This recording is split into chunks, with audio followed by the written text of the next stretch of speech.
revenir un petit peu à ce qu'on a commencé à discuter l'autre jour autour des lectures, comment faire pour ne pas être perdu dans les lectures, comment trouver les sources, etc. Donc identifier, organiser, gérer ses lectures, et puis surtout gérer aussi sa bibliographie, les références bibliographiques. Et puis si on a le temps, on verra si on a le temps d'aborder la question de l'utilisation de la bibliographie, et donc en particulier la question de citation, les questions ouais, les questions de choisir les références à citer, comment citer, et derrière il y a aussi tout le débat sur le plagiat, qui est extrêmement important. Hein. Comment rendre justice aux lectures que vous avez faites et ne pas vous approprier indûment, consciemment ou pas, des choses qui sont les travaux des autres. Ça, c'est extrêmement important. Donc, on verra s'il y a le temps de traiter tout ça ce matin. Sinon, la partie utilisation des références dans l'écriture, je basculerai dans la séance sur l'écriture scientifique qui vient à la fin du parcours. Donc toujours par rapport à notre petit schéma, on est sur l'état des savoirs, comment est-ce que fait ça. L'état des savoirs, il alimente donc la problématique des questions de recherche, il alimente aussi la question des catégories, des grilles d'analyse ou des modèles d'analyse, on en parlait tout à l'heure. Et puis évidemment à travers la citation, c'est aussi dans l'écriture aussi qu'on remobilise la littérature. Hein, on la mobilise en amont pour bien construire son objet. Hein, on en a déjà parlé, pour savoir quel est l'état des connaissances, comment se situer, sur quoi, qu'est-ce qui est considéré comme acquis et sur lequel il faut s'appuyer, il faut partir de là. Quels sont les textes qui permettent de structurer les questionnements, les grilles d'analyse. Et puis, c'est aussi après ça, en aval, hein, au moment de l'analyse, que l'on va retourner aussi sur la bibliographie pour mettre en perspective nos résultats de terrain par rapport à la littérature, qu'est-ce que ça correspond, qu'est-ce qu'on retrouve qui a déjà été montré ailleurs, qu'est-ce qu'on trouve de différent et de nouveau et qu'il faut bien mettre en perspective. Et bien le mettre en lumière, c'est aussi contraster par rapport à ce qui a été écrit. Et du coup, mettre en avant l'originalité de ses propres résultats par rapport à ce qui a déjà été écrit sur le sujet. Donc le recours à la littérature, il se situe à la fois en amont et en aval, évidemment pas de la même façon. Donc on va être surtout sur l'amont, et puis encore une fois, si on a le temps, on parlera un petit peu de l'aval. Alors, l'état des savoirs, l'état des lieux, l'état de l'art, le bilan de la littérature, quel que soit le terme qu'on utilise, c'est un passage obligé, hein, c'est un passage indispensable, et en même temps c'est quelque chose de pas facile à faire parce que il y a soit trop de choses et on est complètement perdu, soit il n'y a pas grand-chose, ou alors soit il y a plein de choses mais on n'y a pas accès. Et donc, c'est encore souvent ici la difficulté, effectivement, parce que vos centres de documentation sont pas toujours suffisamment riches, parce que vos universités n'ont pas accès à tous les bouquets de revues en ligne auxquels nous, effectivement, on a la chance d'avoir accès. Et c'est vrai que tout ce qui est les bouquets de revues en ligne, c'est absolument extraordinaire parce que si vous avez les codes d'accès, vous avez accès à pratiquement toute la littérature mondiale dans un clic, quoi. Alors du coup, on est submergé. Donc, essayez de vous donner un peu des repères là-dessus, quoi. Alors, l'état de l'art, il y a différentes dimensions. Hein. Dans une logique d'apprentissage, c'est effectivement de vous obliger à lire suffisamment et à montrer que vous avez lu, que vous connaissez les grands courants de recherche qui ont travaillé sur votre sujet, et donc que vous savez vous situer. Quoi. Donc il y a une dimension quelquefois un petit peu, j'allais dire un petit peu scolaire. Hein. L'état de l'art, il n'est pas tant au service de la recherche que pour montrer que vous avez fait ce travail, vous avez fait cet effort et vous savez vous situer. Quoi. Donc ça, c'est une dimension importante en termes d'exercice, d'apprentissage. euh,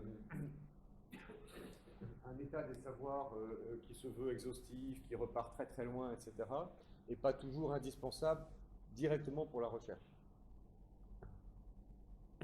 Et c'est pour ça que j'ai mis maîtriser suffisamment l'état des savoirs, suffisamment pour faire une bonne recherche. Hein. En pratique, ce n'est pas l'exhaustivité, parce qu'elle n'est pas, elle est pas possible, et elle n'est pas toujours nécessaire. Par contre, effectivement, maîtriser suffisamment l'état des savoirs, c'est essentiel pour plein de choses. C'est essentiel pour s'appuyer sur les acquis de la recherche et ne pas croire qu'on est dans un terrain vierge, personne n'a jamais rien dit sur le sujet et vous êtes en train de découvrir, comme Indiana Jones dans la forêt avec sa machette en train d'essayer de trouver un chemin dans la jungle. Hein, c'est pas vrai, quel que soit votre sujet, il y a déjà des tas de gens qui ont fait ce travail de défrichement et qui ont tracé des chemins, certains sont plus ou moins productifs, certains sont plus ou moins larges, mais il y a déjà des gens qui ont défriché et qui mettent à votre disposition, du coup, parce qu'ils ont publié, des repères, des guides pour construire votre objet, donc savoir quelles sont les questions pertinentes à poser, comment les poser, quelles lunettes mettre pour les analyser, donc comment bien aborder votre recherche. Donc, la recherche, elle cherche à être cumulative, progressivement à avancer dans la connaissance, et si on ne sait pas où est-ce qu'on en est de la connaissance, on ne peut pas aller plus loin. Donc on risque de se condamner à redécouvrir des choses qui sont connues depuis longtemps, à être des banalités, ou à être sur des questionnements très en retard par rapport à l'état des questionnements, et qui vont être considérés comme obsolètes, dépassés, n'apportant pas grand-chose, parce que voilà, parce que c'est des questions réglées depuis longtemps. Donc c'est important de pouvoir s'appuyer sur ces acquis, et ces acquis de la connaissance, ils vous aident à la fois à construire votre problématique et vos questionnements, la problématique globale, ou alors les questions de recherche, les sous-problématiques, hein, et vous aident à choisir et définir des catégories d'analyse qui sont pertinentes. Vous vous souvenez de la question du chef de ménage dans le pastoralisme, hein. Vous allez trouver beaucoup de choses sur les structures familiales qui vont vous expliquer comment décortiquer ça. Et ça va être la même chose sur les comportements électoraux, ça va être la même chose sur plein de choses, comment ne pas se tromper dans les catégories d'analyse. Et là aussi, ça ne va pas de soi. C'est justement, s'il y a du travail sociologique, c'est parce que les bonnes catégories d'analyse, elles ne vont pas de soi. Et donc, il faut s'appuyer sur ce qu'ont fait avant les autres, qui ont expérimenté, testé des trucs, critiqué celles des autres, et qui ont progressivement stabilisé des façons de poser les questions, des catégories d'analyse qui sont pertinentes. Ça sert aussi à identifier des questions nouvelles. Qu'est-ce qu'on sait, qu'est-ce qu'on ne sait pas, qu'est-ce qu'on ne sait pas, quels sont des trous. Pourquoi est-ce que vous, dans votre objet, vous dites, bah oui, moi je vois des choses comme ça n'a pas été traité, du coup c'est nouveau et c'est original. Et l'intérêt, c'est bien de mettre en avant des choses nouvelles qui font progresser la connaissance. Et puis, en aval, en amont dans la problématique et ensuite dans l'analyse, c'est pouvoir citer, donc mobiliser cette littérature dans votre mémoire, dans votre thèse, dans vos articles plus tard. Et du coup, si vous n'avez pas fait sérieusement ce travail de lecture, de prise de notes, eh bien, vous n'aurez pas les bonnes références à citer, vous n'aurez pas les citations importantes à caser dans votre mémoire. Donc ça, on ne peut pas faire de la recherche sans lire beaucoup. C'est indispensable parce qu'effectivement, il y a une somme de connaissances qui est là. Et faire la recherche, c'est pas seulement dire je vais faire des enquêtes dans un petit coin et je vais dire des choses sur ce petit coin-là. Hein, et ça, vous allez décrire des choses, mais ça a un intérêt relativement limité.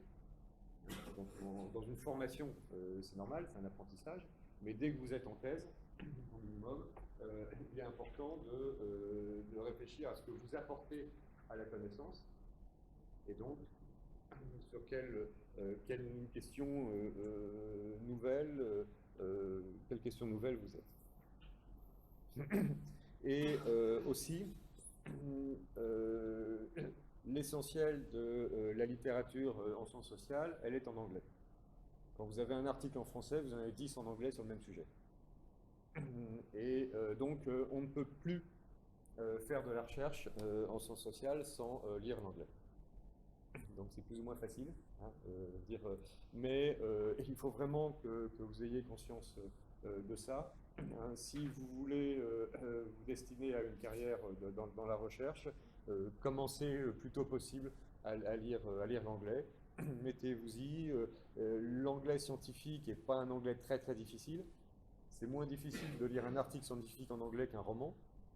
Parce que dans un roman, il y a plein de mots de tous les jours, d'argot, de vocabulaire pratique, etc. Et le vocabulaire, l'écriture scientifique est plus simple finalement, quoi. Parce qu'un certain nombre de concepts sont les mêmes. Et il faut commencer tôt, il y a des articles essentiels. Et plus vous commencez tôt, plus vous prendrez l'habitude. Et plus, même sans être parfaitement fluent, même sans parler bien, c'est important de savoir de lire l'anglais.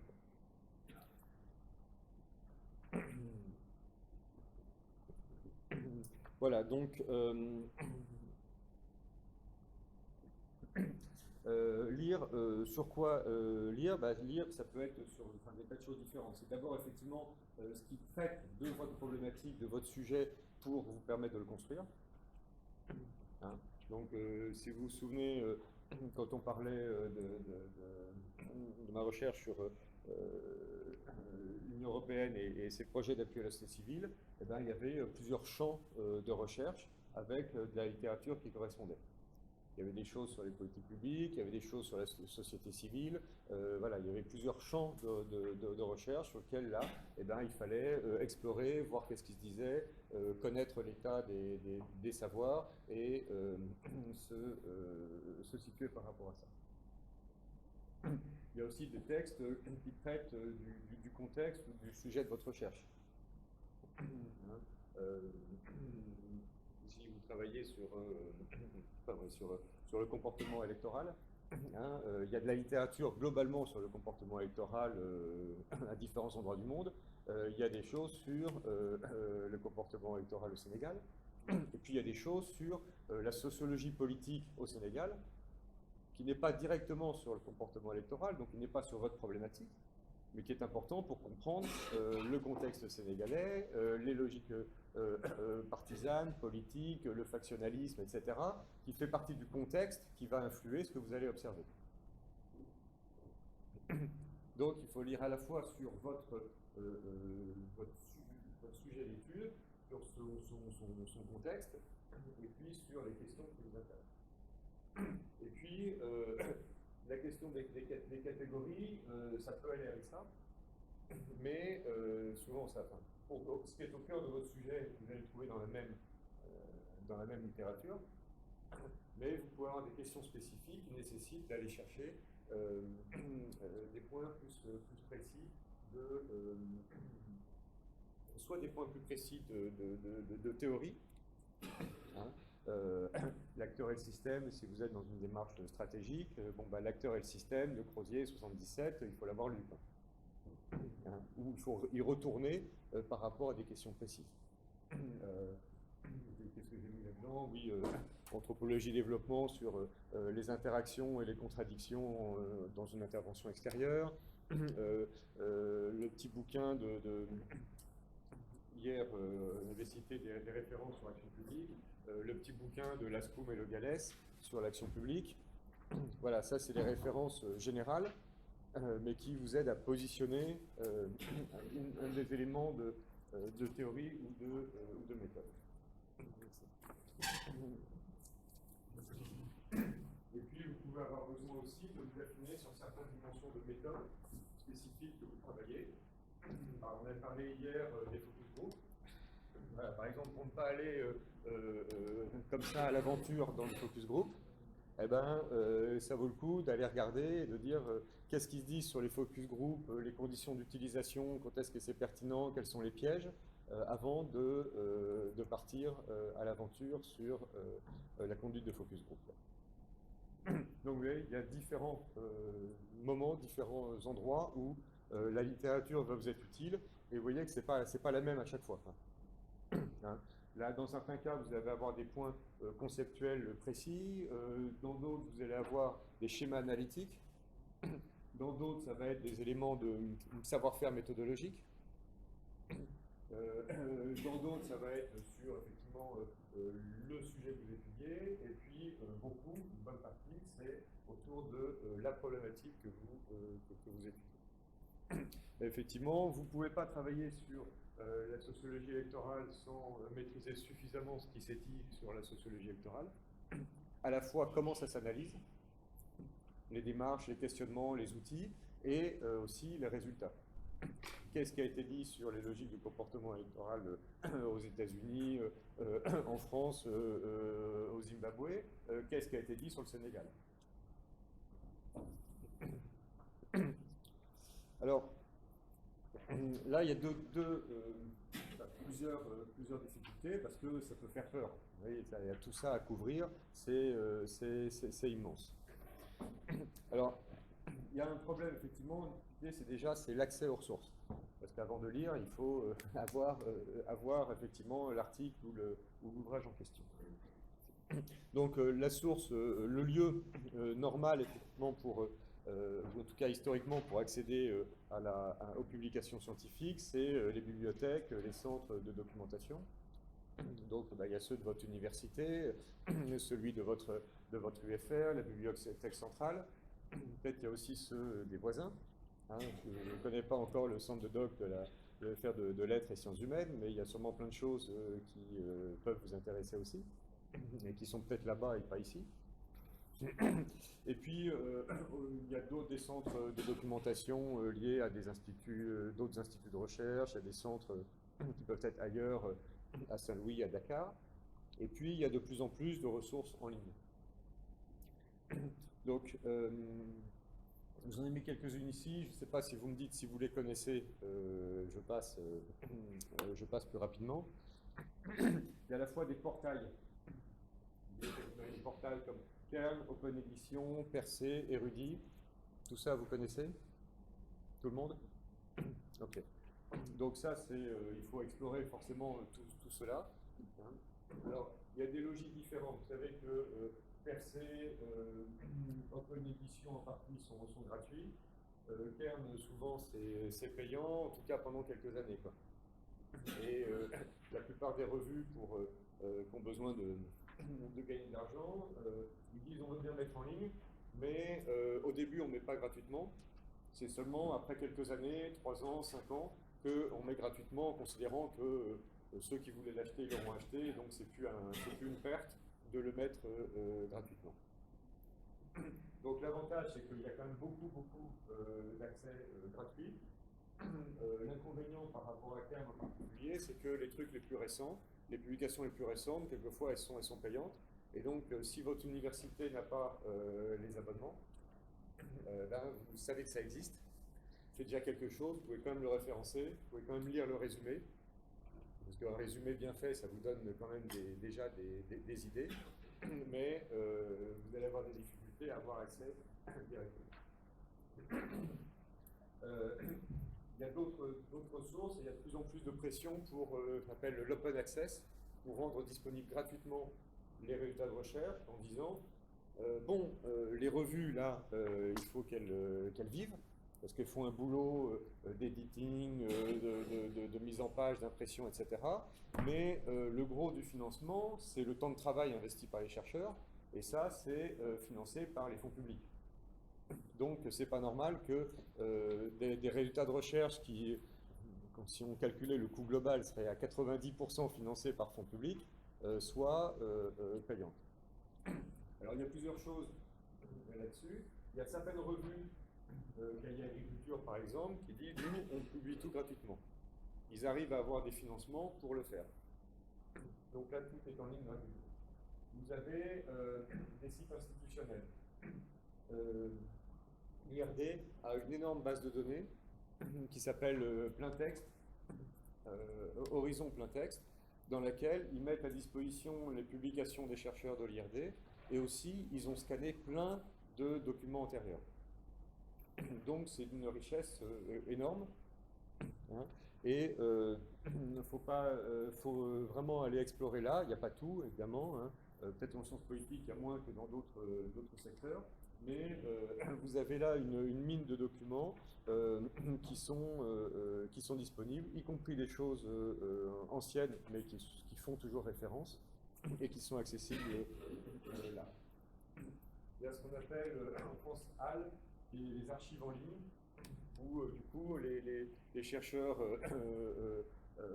du CNRS, de l'IRD, du CIRAD, etc., sont incités à déposer volontairement leurs documents.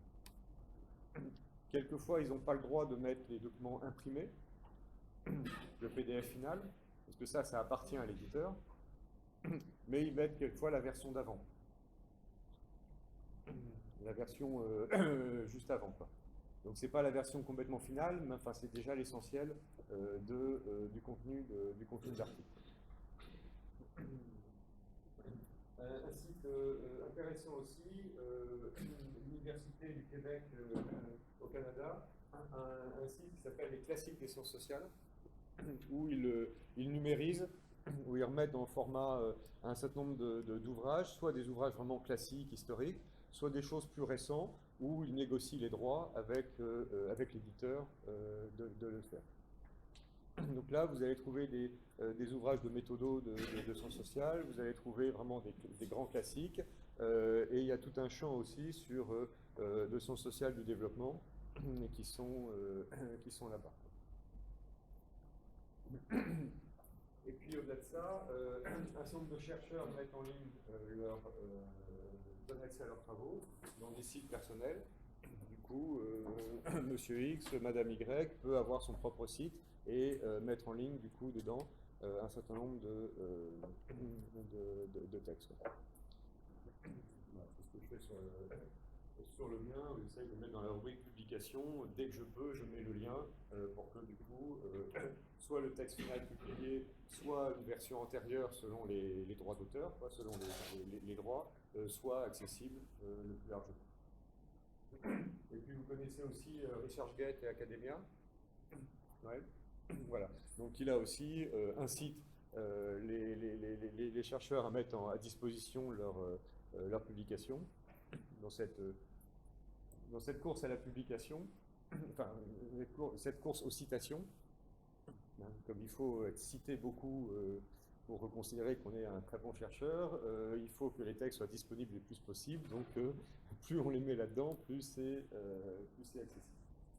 Alors ça pose des problèmes de droit, parce que tous ces sites-là, hein, c'est le Facebook de la recherche, donc ils considèrent que dès que quelqu'un met un document là-dedans, ça leur appartient, alors que ça appartient à l'éditeur. Il y a des problèmes de droit, de légalité derrière ça, mais en tout cas, c'est une mine aussi d'informations. Et vous avez aussi un site qui s'appelle Book for You. Alors, je pense qu'il est complètement illégal, donc je ne l'ai pas écrit. C'est Book, B-O-O-K, 4, for You. Et je pense que c'est des Russes qui font ça. Mais il y a des milliers de bouquins, essentiellement en anglais. Mais vous avez des milliers de bouquins, et quelquefois des bouquins récents de Routledge, de autres, qui sont en PDF sur ce site-là. Alors, il y a quelques trucs en français, c'est essentiellement en anglais, mais vous allez trouver le Handbook of Public Policy qui a 3 ans et qui fait le point vraiment sur tout ce qui est politique publique. Vous allez le trouver là, piraté sur ce site-là. Donc ça, c'est des sites où vous pouvez aller chercher, trouver des documents eux-mêmes. Et puis pour repérer, vous savez, il y a le Web of Science, etc. Mais il y a Google Scholar, vous connaissez tous aussi, hein, qui est quand même extrêmement riche. Il n'y a pas tout, hein, mais qui est extrêmement riche aussi. Et qui a l'avantage de vous mettre directement le lien avec le PDF quand le PDF est disponible. Et puis qui permet aussi, on est là tout à l'heure, de charger la référence biblio dans une base de données biblio.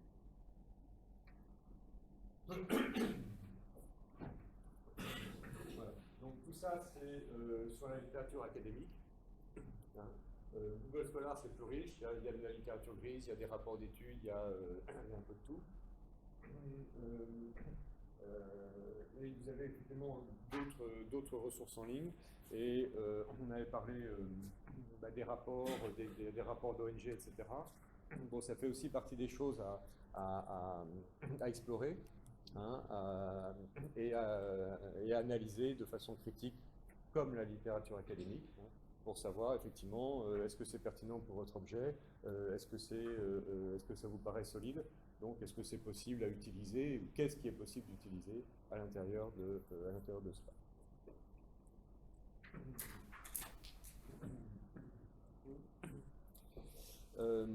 Et puis, oui, sur ResearchGate et Academia, vous savez que vous pouvez demander à un auteur son article. Vous savez ça? Ouais? Non? Quand vous êtes sur la page de quelqu'un avec les articles, il y a un petit truc, demander request the text ou quelque chose comme ça, qui permet de demander à l'auteur son article. Est-ce qu'il veut bien vous envoyer le PDF quand il n'est pas directement accessible? Donc ça aussi, n'hésitez pas, hein, pas partout, parce que du coup, ceux qui n'ont pas mis leur texte, en général, il y a des raisons. Donc ça leur demande une démarche de le faire.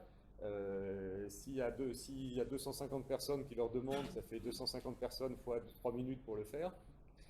Mais en général, voilà, les gens sont ravis qu'on s'intéresse à ce qu'ils font. Donc sur certains articles qui vous paraissent particulièrement importants pour vous, n'hésitez pas à dire, à demander, à envoyer un message et à demander via ResearchGate ou Academia et à demander qu'on vous envoie le PDF.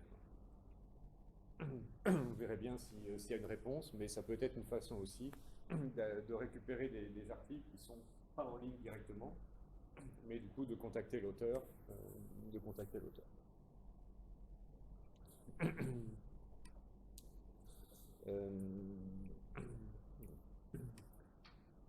Ok. Alors, une fois qu'on a identifié des articles, des sources, et qu'est-ce qu'on en fait, quoi. Donc, bon, faire des fiches de lecture, vous avez tous eu une formation ou des repères là-dessus. Je vous ai photocopié le petit chapitre là-dessus tiré de ce manuel de recherche en sciences sociales, hein, qui vous aidera pour justement constituer votre corpus et faire les fiches de lecture. Alors, les fiches de lecture, c'est important parce que il ne suffit pas de lire pour retenir, d'une part, et d'autre part, comme pour les données, hein, si c'est seulement dans votre mémoire ou resté dans l'article, ensuite, vous serez embêté pour aller le valoriser et vous serez obligé de retourner et de tout relire. Donc le but des fiches de lecture, c'est justement que vous ayez votre propre analyse du texte et que ce soit à ça que vous vous référez ensuite et plus à l'œuvre originale. Parce que quand vous serez en train de rédiger, quand vous aurez besoin de retourner sur tel et tel élément, si vous n'avez pas fait cette fiche de lecture, si vous n'avez pas fait votre résumé, si vous n'avez pas identifié les parties, les paragraphes les plus importants, hein, vous allez être obligé de vous dire « Ah oui, il y avait des trucs super là-dessus, donc il faut que je retourne à l'article, il faut que je le relise intégralement. » Vous allez faire 2 fois le boulot. Donc, faire les fiches de lecture, c'est vous donner les moyens d'avoir de façon plus résumée, ciblée, les choses qui vous intéressent, a priori, hein, et avoir la possibilité de les remobiliser ensuite dans l'analyse et dans l'écriture. Sinon, vous êtes obligé de retourner en arrière et de refaire 2 fois le boulot. Alors, quelquefois, il faut relire une 2e fois. C'est-à-dire que vous lisez un bouquin ou un article sur un sujet que vous êtes en train de découvrir, vous n'allez peut-être pas tout, vous allez comprendre la grande logique, vous n'allez pas forcément comprendre tous les points d'argumentation. Après le terrain, peut-être que vous allez vous dire, ah mais là-dessus, là, lui il avait dit des choses, je vais retourner voir. Je vais retourner voir plus précisément qu'est-ce qu'il a dit, qu'est-ce qu'il a écrit, comment est-ce qu'il a formulé les choses. Mais ça, vous n'allez pas le faire sur tout. Vous allez le faire sur vraiment les ouvrages essentiels, quand vous allez discuter certains points, vous allez avoir peut-être besoin de retourner à l'original parce que votre lecture initiale, bah, vous l'avez faite en début de thèse, à un moment où vous découvriez encore le sujet, et en fin de thèse, avec les acquis que vous avez, vous êtes capable d'aller discuter plus précisément et vous avez besoin de revenir plus précisément sur ce que un tel avait dit. Mais ça, vous le ferez pour ce qui est crucial, ce qui est le plus fondamental, ce qui est le plus crucial dans votre thèse, dans votre démonstration. Donc, fiche de lecture, déjà, c'est une référence biblio complète et rigoureuse.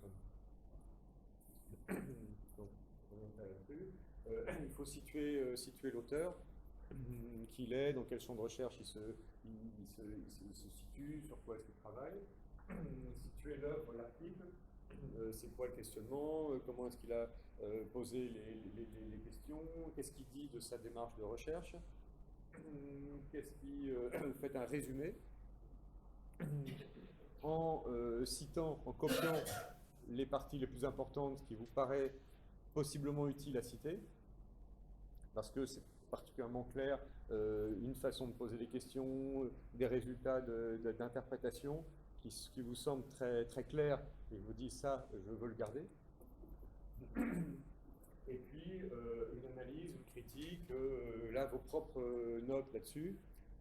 Ah bah c'est pertinent pour moi pour telle et telle raison, ou bah non, pas du tout. Là, je comprends pas bien tel élément de méthode. Ah bah c'est contradictoire avec ce que dit tel autre que j'ai lu. Tout ce qui est votre propre analyse qui vous permet du coup d'avoir votre propre regard sur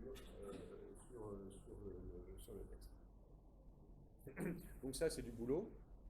Hein. Mais vous n'allez pas le faire sur toutes les références bibliographiques que vous lisez, mais il faut le faire sur les documents essentiels, hein, ceux qui sont au cœur des 3 ou 4 champs qu'il y a besoin d'explorer. Et c'est comme ça aussi que vous allez vous construire une compréhension de l'état de la connaissance, des différents types de recherches qui sont menées, des différentes écoles, et de ce qui se dit sur le sujet. Et ça, vous allez le faire sur les articles ou les bouquins qui sont fondamentaux pour vous.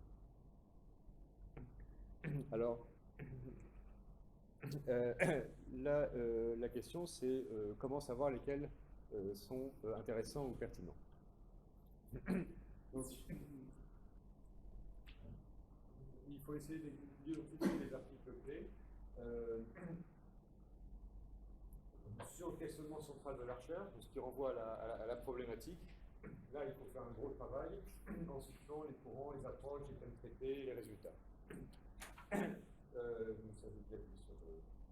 Alors, comment on fait? On voit quels sont les auteurs cités par les autres. D'abord, vous pouvez demander des conseils. Vous avez eu des cours, peut-être sur ce sujet-là.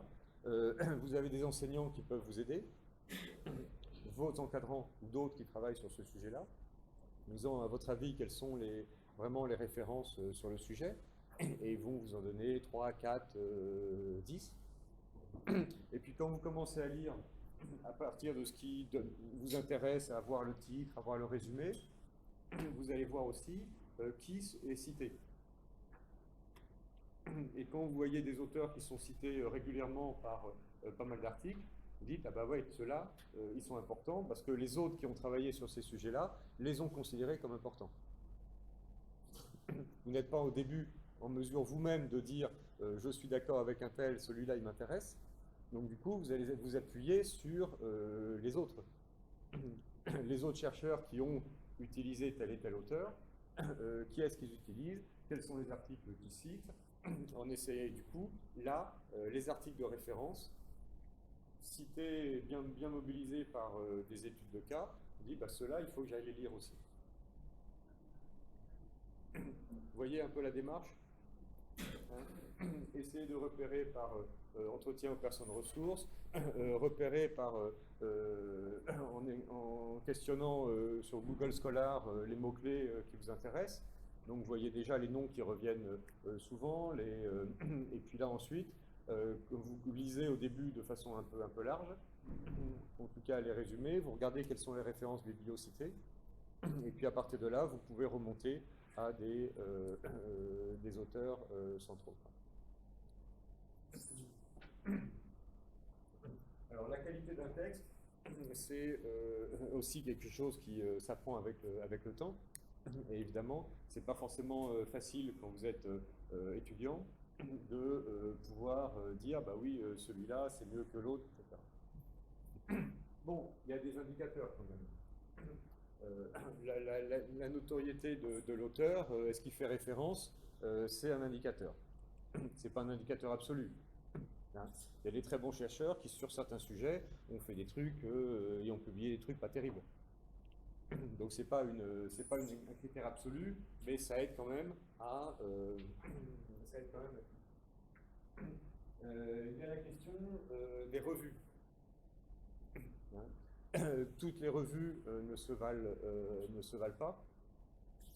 Il y a des revues qui sont assez prestigieuses, clairement reconnues, donc qui ont un processus d'évaluation interne qui fonctionne bien, et où il n'y aura pas 100% des articles qui seront excellents. Il y a de temps en temps des articles pas terribles qui passent, mais en tout cas, vous savez qu'il y a un filtre de qualité suffisant pour que ce qui est publié dans ces revues-là soit considéré comme sérieux. Alors, vous avez en ce moment beaucoup de revues il y a une explosion du nombre de revues avec les sites en ligne, et il y a beaucoup de ce qu'on appelle les junk science, la science de pourri. Hein. Il y a plein de revues qui proposent qui proposent aux chercheurs de publier rapidement leurs papiers, vite, dans des revues en ligne qui ont un nom ronflant, le journal international de ceci ou cela, et qui en fait n'ont aucun mécanisme d'évaluation interne. Et donc publient des trucs qui ne sont pas sérieux. Donc ça, il faut être vigilant un petit peu. Il y a des sites qui les repèrent, mais voilà, appuyez-vous d'abord sur les revues connues et reconnues, la revue française de sciences politiques, le gouvernement et action publique, etc. Et si vous voyez des choses qui concernent les politiques publiques ou autres dans le journal international de la science, de la recherche et de la technologie, là, dites-vous, ce titre-là, il est très général, c'est pas dans le champ c'est pas un journal de sciences sociales. Bon, peut-être que c'est très intéressant, mais peut-être aussi que c'est une revue qui est de n'importe quoi, et donc des articles qui sont de n'importe quoi.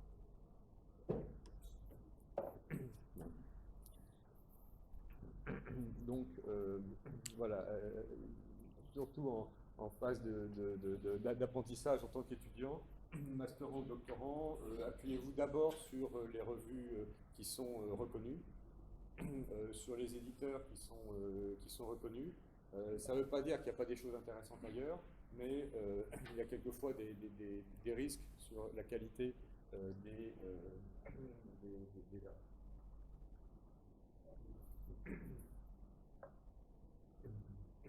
Et puis aussi, donc je disais aussi, voir quelles sont les références qui sont citées, ça permet de remonter aux sources, de remonter aux articles fondamentaux, et donc d'éviter d'être sur ceux qui ont répété ce qu'a répété les autres, etc. Avec le risque quelquefois du coup soit de dilution de l'intérêt du papier, soit de citer des gens qui ont pour l'essentiel répété ce qui a déjà été dit par d'autres avant, et quelquefois mieux. Voilà, donc la photocopie là vous donne aussi des repères là-dessus. Il n'y a pas, à mon avis, de méthode clé en main vraiment là-dessus. Hein. C'est à chacun d'essayer de se repérer dans la jungle des publications. mais je pense que ces repères-là doivent vous aider à, vous repérer.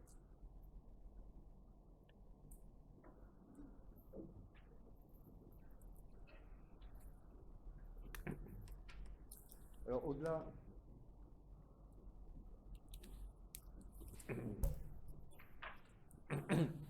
de la littérature scientifique, académique, dès que vous êtes sur effectivement des questions qui touchent aux politiques publiques, à l'action publique, il y a tout un autre champ de littérature qui est la littérature grise, ce qu'on appelle la littérature grise.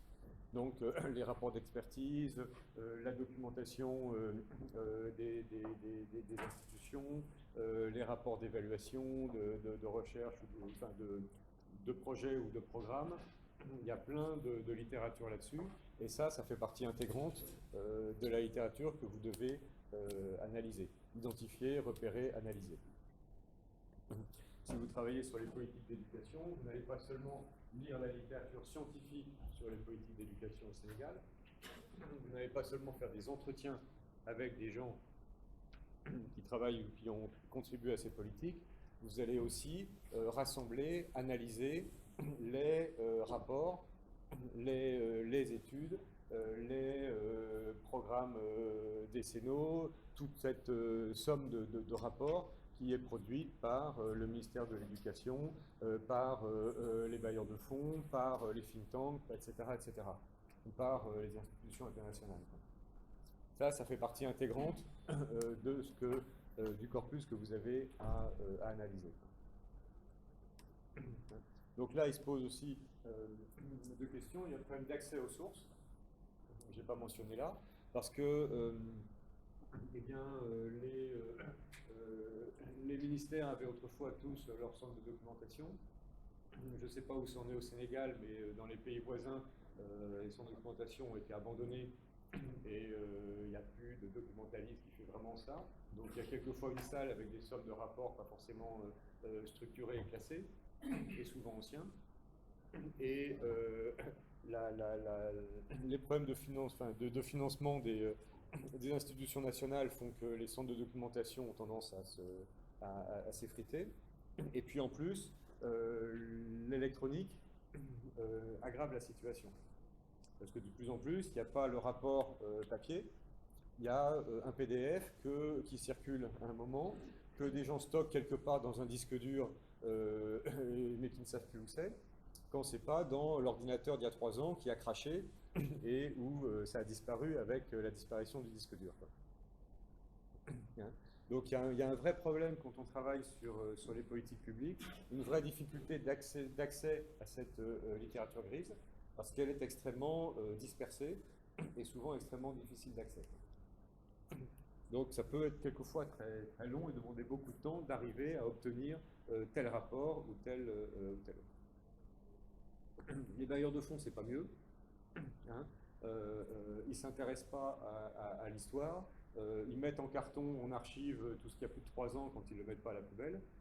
Donc c'est rarement aussi, il peut y avoir, hein, il faut aller voir, mais c'est pas forcément chez les bailleurs de fonds que vous allez trouver une documentation plus structurée, plus systématique sur la littérature grise, les rapports principaux sur le sujet. Et bien souvent, du coup, dès lors que les lieux institutionnels, les centres de documentation dès lors que ces rapports ne sont pas dans les centres de documentation, du coup, c'est un accès individualisé. C'est-à-dire qu'il faut, arriver à repérer qu'un tel a ce rapport-là et le convaincre qu'il vous le donne. Donc il aille fouiller dans ses cartons, si c'est dans les cartons, qu'il aille fouiller dans son disque dur, si c'est dans le disque dur, pour exhumer ce rapport et vous le donner. Donc là, ça peut prendre du temps, mais en même temps, c'est indispensable de travailler, quand vous travaillez sur l'action publique, de pouvoir documenter les évolutions des politiques, de pouvoir avoir accès aux documents principaux qui ont fait date ou qui sont importants pour votre sujet.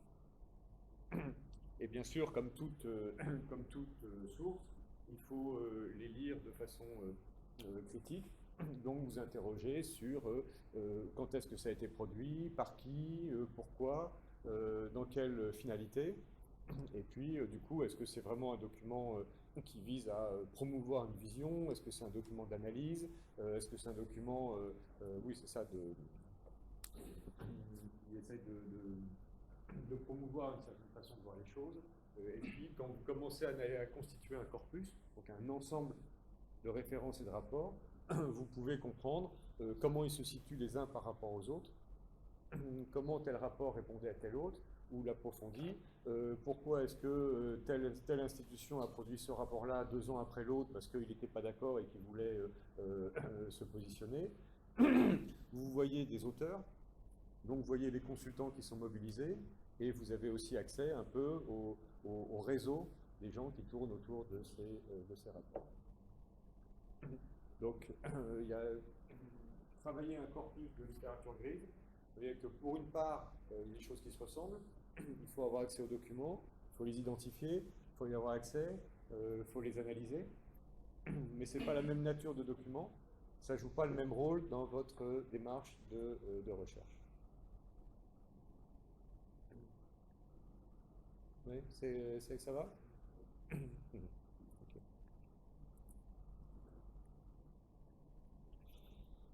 Alors, si on en vient maintenant, donc là on a vu ce qu'était un peu la stratégie de lecture, quoi, hein, d'identification et de constitution d'un corpus de référence et les façons de l'analyser. Maintenant, on va venir plus précisément sur l'aspect bibliographie au sens strict, gérer les références bibliographiques que vous avez identifiées, repérées ou que vous avez lues. Alors, faire ça de façon rigoureuse, c'est extrêmement important pour plein de choses. C'est la seule façon de garder trace des documents que vous avez identifiés ou que vous avez lus. Hein, vous n'avez pas forcément tout lu. Il y en a que vous pouvez garder en disant bah, je lirai après ou je verrai si j'en ai besoin. Mais en tout cas, tous les documents que vous avez identifiés et qui sont pertinents, il faut que vous en ayez la trace. En avoir la trace, c'est avoir les références bibliographiques complètes de ce document. Et éventuellement savoir où c'est, si ce n'est pas dans votre ordinateur ou dans votre bibliothèque. Alors,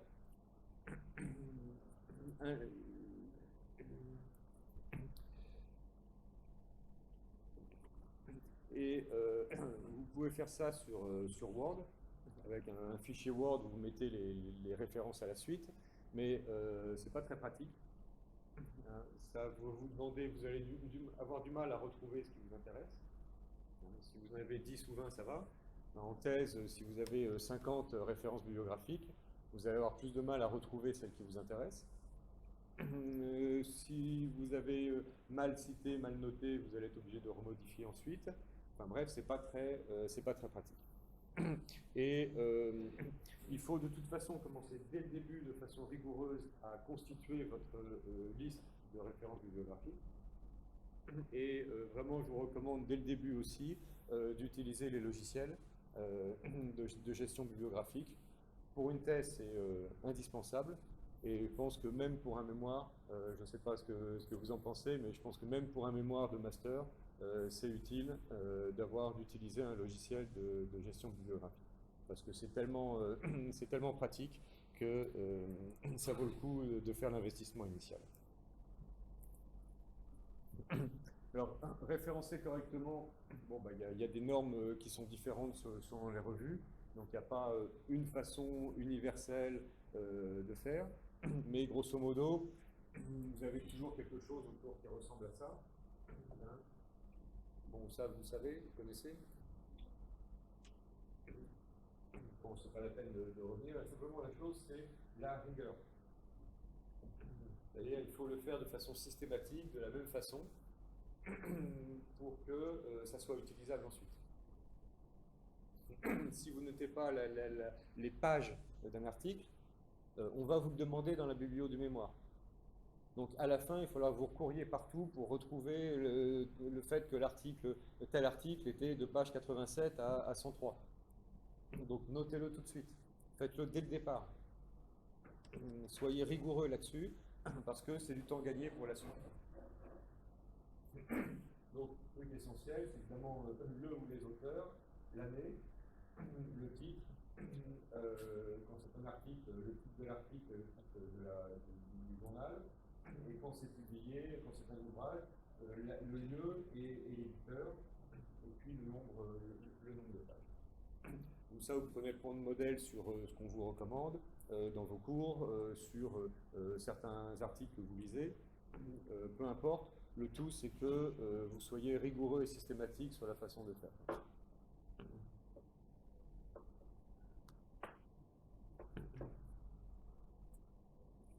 Alors, maintenant, les revues qui sont en ligne, elles ont ce qu'on appelle un DOI. DOI. Vous avez peut-être vu ça déjà. C'est un... je ne sais plus ce que ça veut dire. C'est Digital Object Identification. C'est un numéro unique pour des articles publiés en ligne. Donc ça fait partie de la référence. Hein. Et du coup, si vous avez le DOI, vous faites une recherche sur ce numéro-là et vous tombez directement sur l'article. Donc ça aussi, quand les articles sont en ligne, ça vaut le coup de le noter aussi, parce que ça.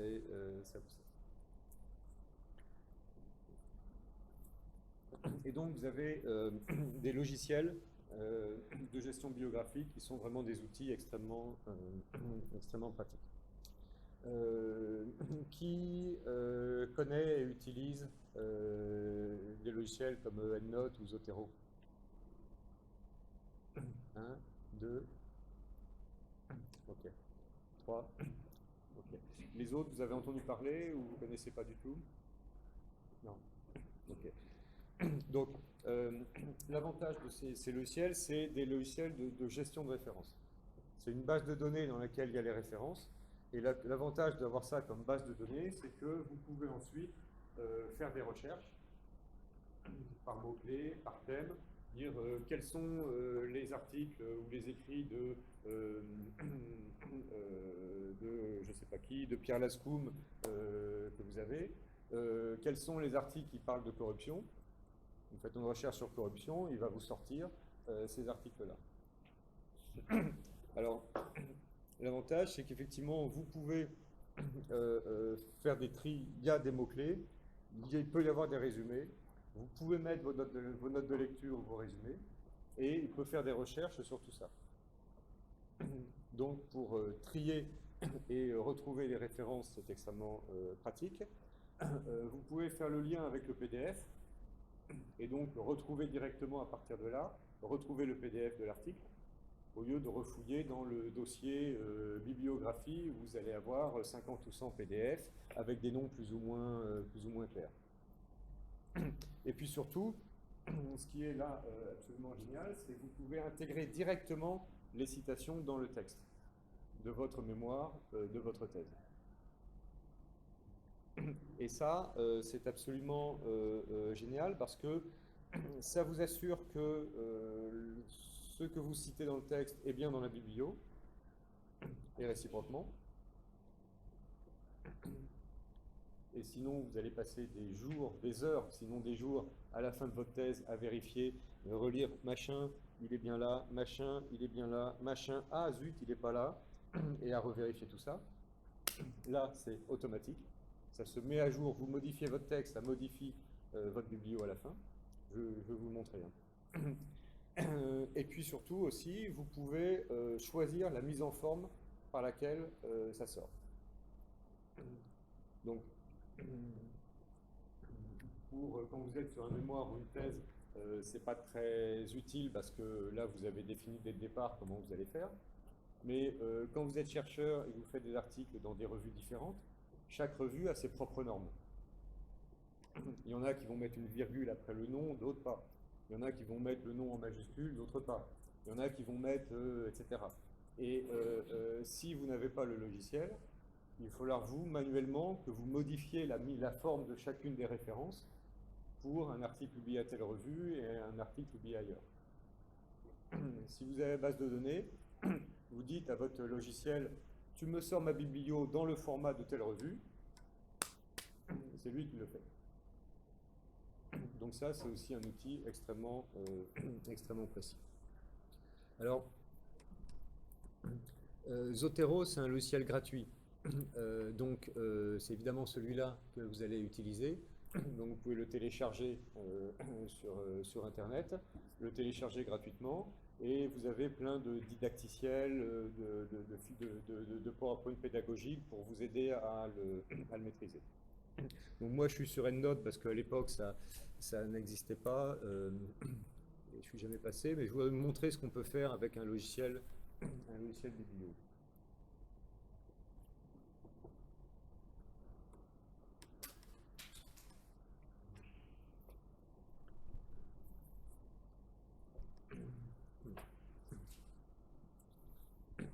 Voilà. Donc ça se présente comme une base de données. Vous avez des différents champs. Bon, là, c'est des références sans auteur, donc je descends. Voilà. Vous avez l'auteur, l'année, le titre, le journal si c'est une revue ou le nom du livre si c'est dans un livre collectif. Et puis vous avez d'autres champs, la dernière mise à jour, le type de référence, est-ce que c'est un article de journal, est-ce que c'est un livre, est-ce que c'est un rapport, est-ce que c'est, etc. Et puis bon, un numéro, c'est le numéro d'ordre. C'est pas lisible, je ne sais pas si on peut être plus net.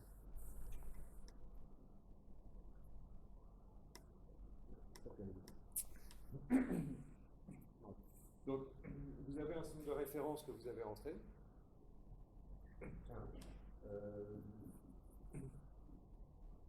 Moi, j'en ai 17 482. J'ai pas tout lu, hein, je vous rassure. Il y en a plein que je ramasse comme ça en me disant peut-être un jour ça sera utile.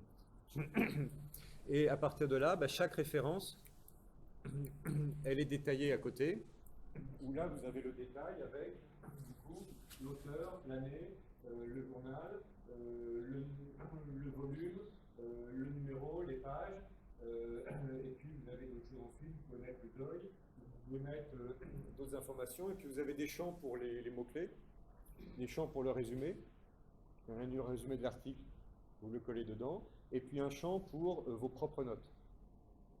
Donc vos notes de lecture dont on parlait tout à l'heure, vous pouvez l'intégrer là-dedans. Et vous avez directement accès, quand vous réouvrez cette référence-là, vous avez accès aux notes que vous avez prises dessus.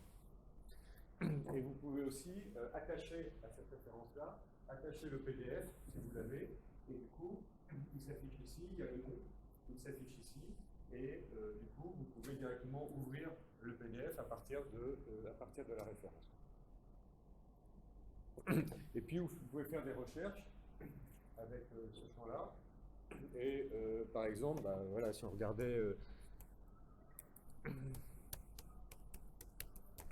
si je fais corruption, voilà, j'ai 55 références qui me parlent de corruption dans ma base de données.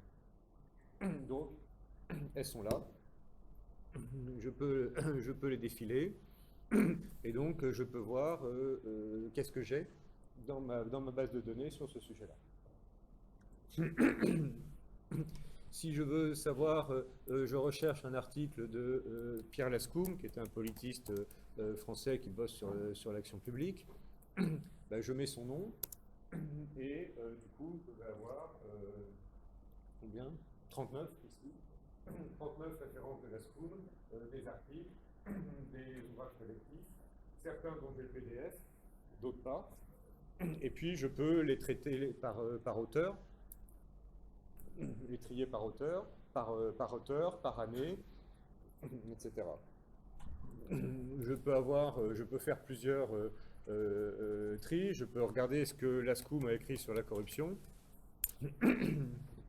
Là, pourtant, je suis sûr qu'il a écrit là-dessus. Bien. Bon, c'est étonnant. Parce que Giorgio Blundo a écrit sur la corruption. Voilà, Giorgio Blundo et corruption. Ça me sort les articles en question. Donc, première utilité, c'est quand vous commencez à avoir un certain nombre de références,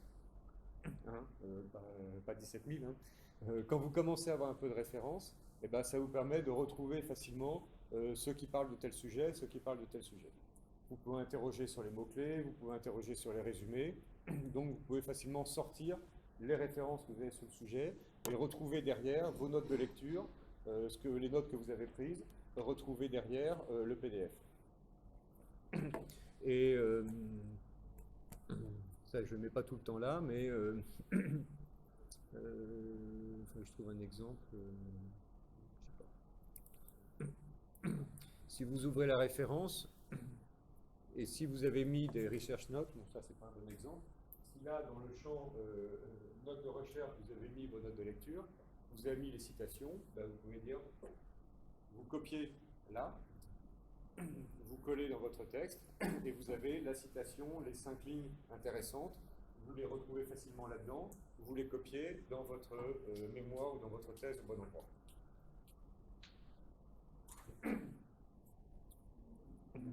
Ok, donc ça c'est la partie recherche par mots-clés, par auteur, etc.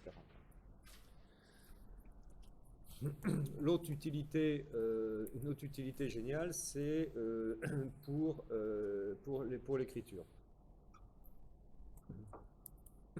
Alors vous êtes en train de rédiger, donc voilà, et là vous voulez référencer à un auteur. Donc vous avez un champ particulier qui s'ajoute dans Word. Donc là c'est EndNote, et ça va être la même chose, je pense, avec Zotero, qui vous donne accès à un menu particulier dans Word, où vous avez quelque chose comme Insert Citation. Et là, insérer une citation, je peux reprendre, c'est la SCOOM que vous cherchez. Il vous met là une fenêtre particulière avec tous les LASCOOM que vous avez.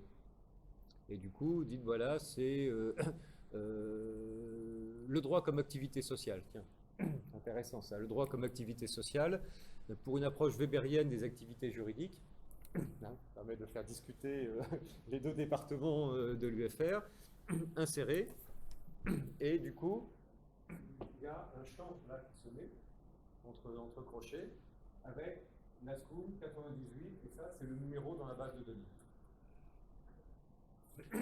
Donc ça veut dire qu'il sait que là, à cet endroit-là du texte, c'est cette référence-là qu'il faut mettre. Donc ensuite vous continuez, vous mettez une autre référence à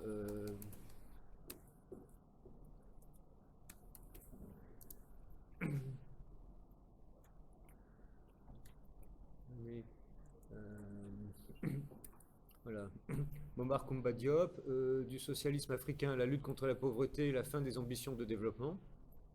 Excellent article. Vous le citez ici. Donc, Diop, 2009, référence numéro 15 000 et quelques. Bon, etc. Ensuite, vous dites, vous faites une citation explicite qui dit, je ne sais pas moi,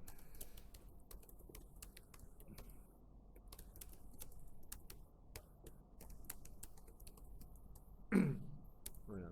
Les politiques publiques sont des puzzles à résoudre. Ça, c'est l'ASCOOM et le Galès. Donc, je vais chercher à le Galès parce que j'en ai moins. Année. Sociologie de l'action publique. Insérer. Et à l'intérieur, je vais lui dire, tu notes que c'est, je ne sais pas, je dis au hasard, page 39.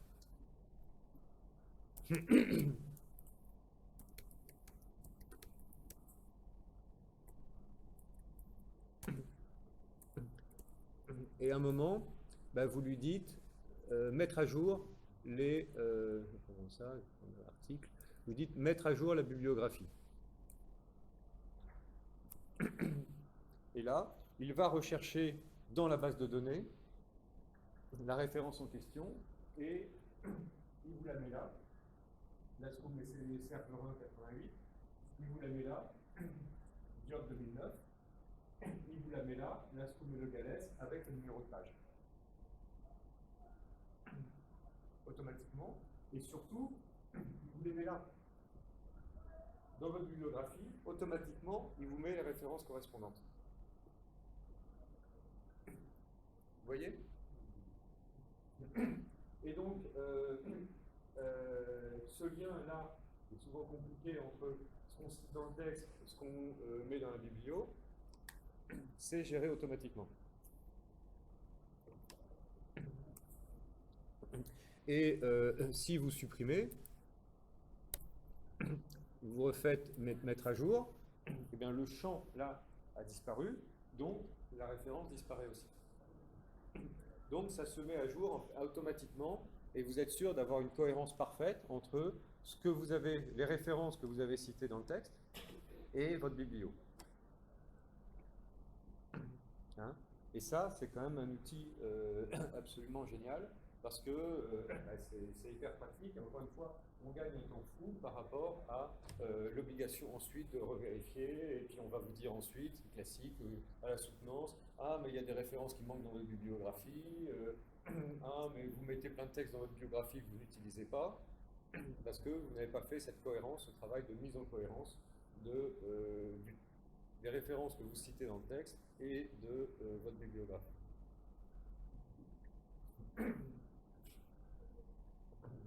Et puis, vous pouvez choisir. La base de données, c'est des champs. Donc la façon dont ça sort ensuite, ça se paramètre aussi. Là, si vous voyez, il y a un truc qui s'appelle style. J'ai mis le style article.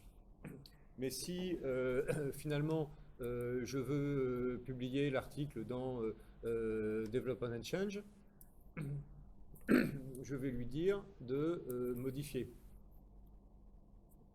Ah bah là c'est les mêmes, ça change pas. Bon. Hein?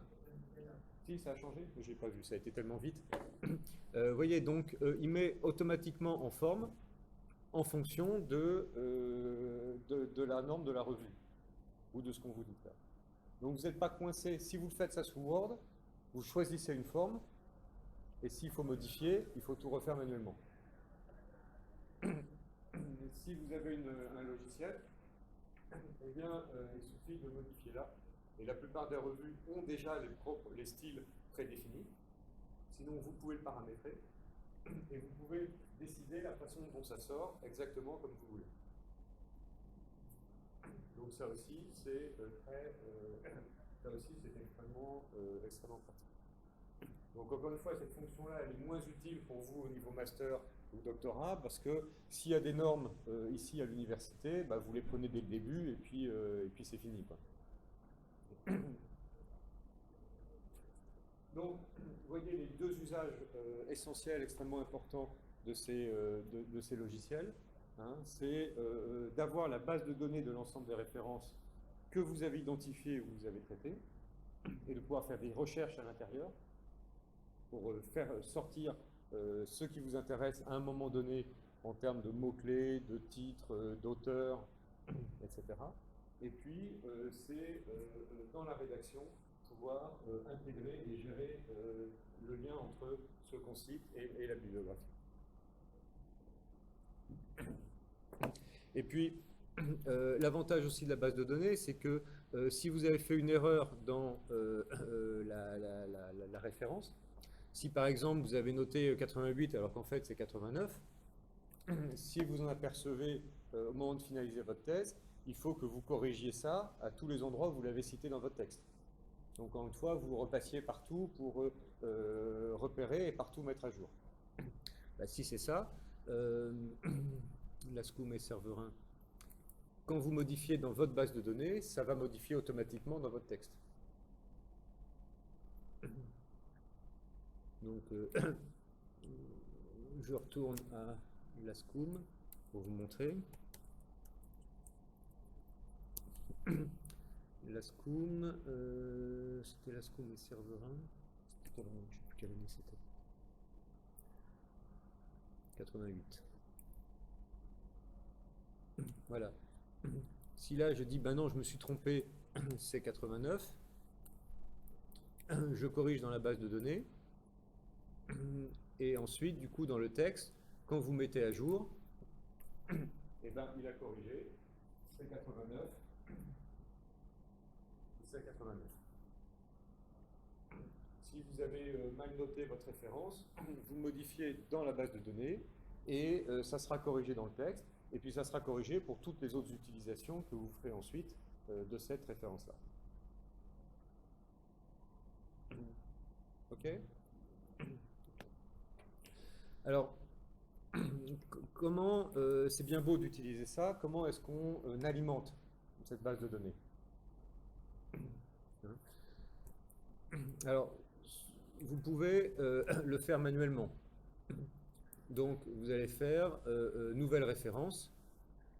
Et là, bah, il vous donne le modèle. Donc, vous allez choisir est-ce que c'est un article, est-ce que c'est un livre. Vous allez mettre l'auteur, la date, le titre, etc. Vous allez saisir manuellement. Ça, c'est un peu fastidieux. Il y a des fois, on est obligé. Mais le plus souvent, vous pouvez alimenter directement les références à partir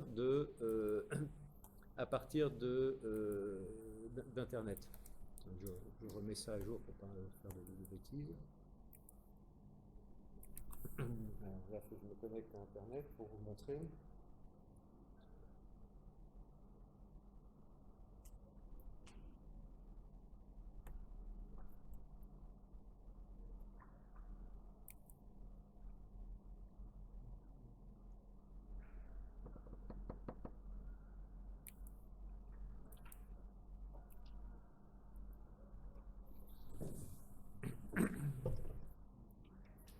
Ok, donc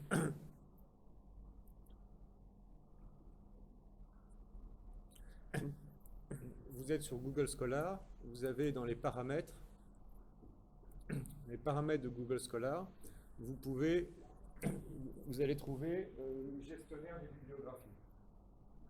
Et là, vous pouvez demander afficher les liens permettant d'importer les citations dans EndNote, dans tel logiciel. Si vous cochez ça, alors quand vous faites une recherche, vous allez voir apparaître un lien pour importer directement la référence dans votre base de données.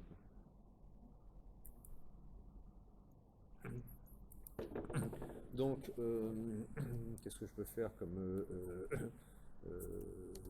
recherche sociaux?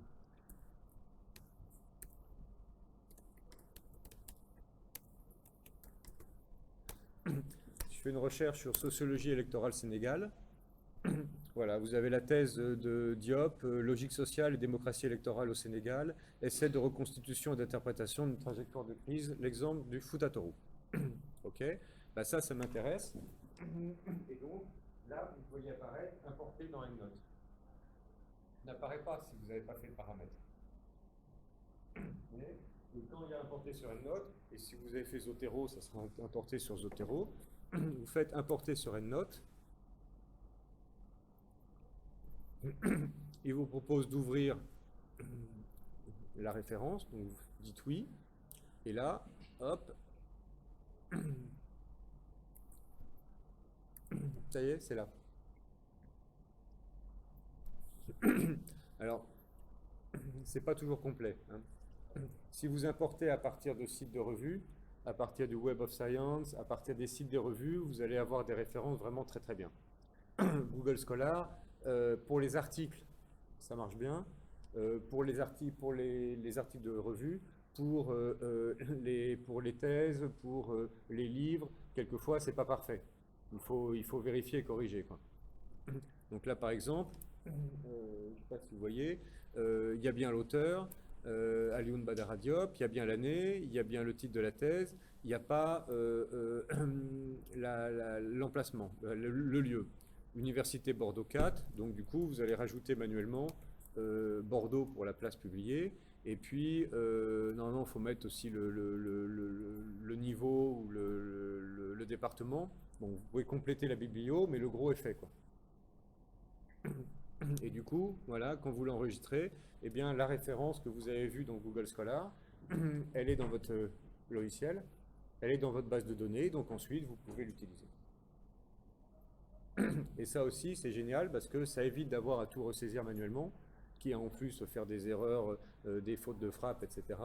En même temps que vous faites la recherche biblio sur les sites des revues, sur Google Scholar, sur d'autres sites, eh ben, vous pouvez importer la référence et donc alimenter, enrichir votre base de données.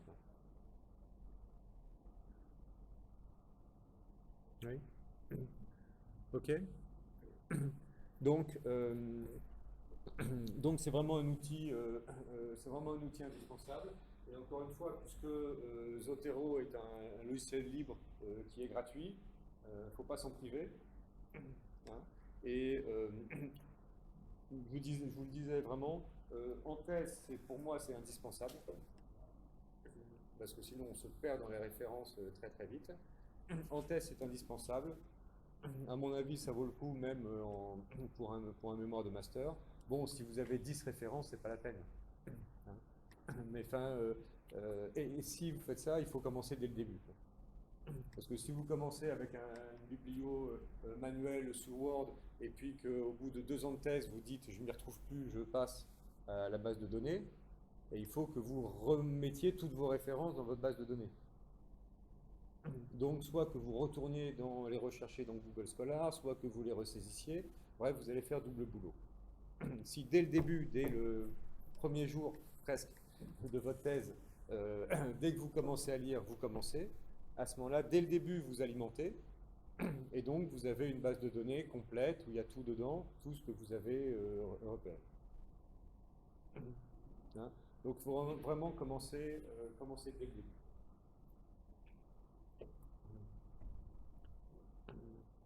Ok. Est-ce que vous avez des questions là-dessus?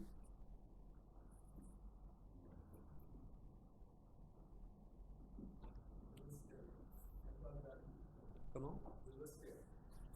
Pardon? Est-ce que le logiciel est gratuit? Zotero, oui. Zotero est gratuit. C'est un logiciel libre. Il est gratuit et il fait vraiment la même chose quasiment que EndNote, quoi. EndNote est payant. Bon, il faudrait que je passe sur l'autre, mais voilà, il y a un temps d'adaptation que j'ai jamais fait. Donc EndNote est payant. Zotero, Z-O-T-E-R-O, lui, il est gratuit. Donc vous allez le trouver en ligne, vous allez trouver à le télécharger. Et au-delà de la petite démonstration que j'avais faite, que c'était pas trop rapide, ça vous permet de voir un petit peu comment ça marche. Hein. Et puis vous allez trouver aussi en ligne des didacticiels, des petites vidéos, des fichiers PDF faits par telle université ou telle autre pour démarrer, pour apprendre à l'utiliser.